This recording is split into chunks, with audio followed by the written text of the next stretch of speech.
नमः शिवाय। तो हम पहले भी बात कर चुके हैं स्थिरता के ऊपर कि स्थिरता जो है वो बहुत ज़रूरी है। और अब ये क्वेश्चन आता है कि उस स्थिरता को हम कैसे प्राप्त करें। आप इसके लिए कई मेथड्स अपना सकते हैं। और ध्यान रखिएगा, सबसे जो पहला ज़रूरी चीज़ होता है किसी भी शरीर को रिकवर करने के लिए, वो ज़रूरी होता है पंच तत्व। अगर शरीर को 5 तत्व बिल्कुल प्राकृतिक रूप से उसको उपलब्ध है तो वो ठीक हो जाता है। जैसे आप और हम सभी जानते हैं कि हम शहरों में रहते रहते मिट्टी से बहुत दूर हो चुके हैं, और जब कभी भी मिट्टी में हमें जाना होता है तो हम ग्लव्स लगा लेते हैं, पैरों में कुछ पहन लेते हैं, सो दैट कि मिट्टी हमें हमारे ऊपर लग ना पाए। और ध्यान रखिए, जब तक हमारे शरीर में मिट्टी थोड़ी देर तक लगेगी नहीं, कुछ होगा नहीं, या मिट्टी के संपर्क में हम आएंगे नहीं, तब तक शरीर को वो जो मिट्टी तत्व है उससे उसका संपर्क नहीं होगा। और शरीर को कुछ चाहिए होता है, कुछ एनर्जी उसको चाहिए उस मिट्टी से, उस तत्व से, उस मिट्टी से वो तत्व चाहिए जिसको हम पृथ्वी तत्व कह सकते हैं। तो वो तत्व जब शरीर को मिलता है तो शरीर हील होता है। इसी तरह से और भी तत्व हैं हमारे। वायु जो शुद्ध नहीं है, हम कोशिश अगर करें कि हमें कहीं पर शुद्ध वायु मिल जाए। खुला आसमान हमें चाहिए। खुला आसमान का मतलब यह है कि क्या आपके ऊपर खुला आसमान ऐसा है जो नीला दिखता हो? क्या आपके ऊपर खुला आसमान ऐसा है जो रात को बिल्कुल ब्लैक नज़र आए और तारे टिमटिमाते हुए नजर आए? ये सभी हील होने के लिए बहुत ज़रूरी है, प्राथमिक अवस्थाओं के लिए बहुत ज़रूरी है। क्या आपके पास जो सूर्य की रोशनी आती है वो बिल्कुल गोल्डन लाइट में बन के आती है, आपके शरीर पर पड़ती है? क्या आप मॉर्निंग का जो सूर्य है आप उसकी रोशनी को देख पाते हैं, अपने शरीर पर ले पाते हैं? इसी तरह से जल के ऊपर भी अगर आप सोचें तो क्या आपके पास शुद्ध जल है, प्राकृतिक रूप से बहता हुआ शुद्ध जल है आपके पास, या प्राकृतिक रूप से स्टोर्ड?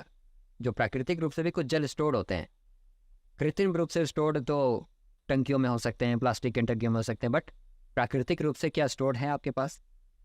तो सबसे पहली जो जरूरी चीज़ें हैं वो ये हैं कि इन्हीं पंच तत्वों जो हैं इनसे हम अपने शरीर को जोड़ें।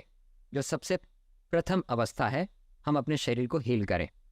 अगर हम इन 5 तत्वों से अपने शरीर को जोड़ लेते हैं, प्राकृतिक प्योर पंच तत्वों से, तो हमारा शरीर हील होना स्टार्ट हो जाता है। उसके बाद आप अगर औषधियों का प्रयोग करते हैं, दवाइयों का प्रयोग करते हैं, तो ऐसी औषधियों, ऐसी दवाइयों का आपको प्रयोग करना चाहिए अपने शरीर को हील करने के लिए जिसका कोई साइड इफेक्ट ना हो। यानी वो आपके बीमारी को रियल में ठीक करे, रियल में हेल्प करे ठीक करने के लिए आपके शरीर को, बजाय इसके कि उस बीमारी को ठीक करने के लिए वो दूसरी बीमारी पैदा कर दे, जिसको हम साइड इफेक्ट्स या कुछ और चीज़ें कह सकते हैं।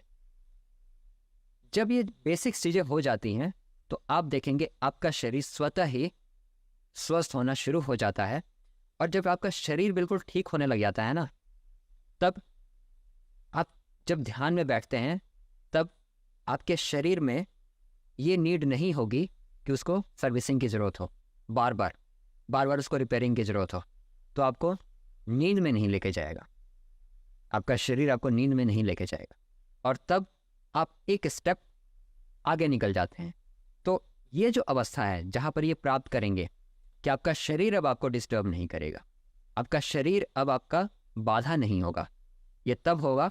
इसी अवस्था को हम कहेंगे शरीर की स्थिरता। तो मैंने आपको बताया आज कि इस शरीर को स्थिर करने के लिए प्राथमिक अवस्थाएं क्या हैं, प्राथमिक कार्य क्या हैं। तो मैं दोबारा से रिपीट कर देता हूं। प्राथमिक कार्य है कि इसको पंच तत्वों से संपर्क में आप लेके आइए, प्राकृतिक पंच तत्वों से। आप इसको जितना प्राकृतिक पंच तत्वों के संपर्क में रखेंगे ये उतना जल्दी हील होगा। और अगर इसको फिर औषधियों की भी जरूरत होगी तो उन औषधियों का प्रयोग करके ये और तीव्र गति से हील हो जाता है, और तब आप स्थिरता में एक कदम आगे बढ़ जाते हैं।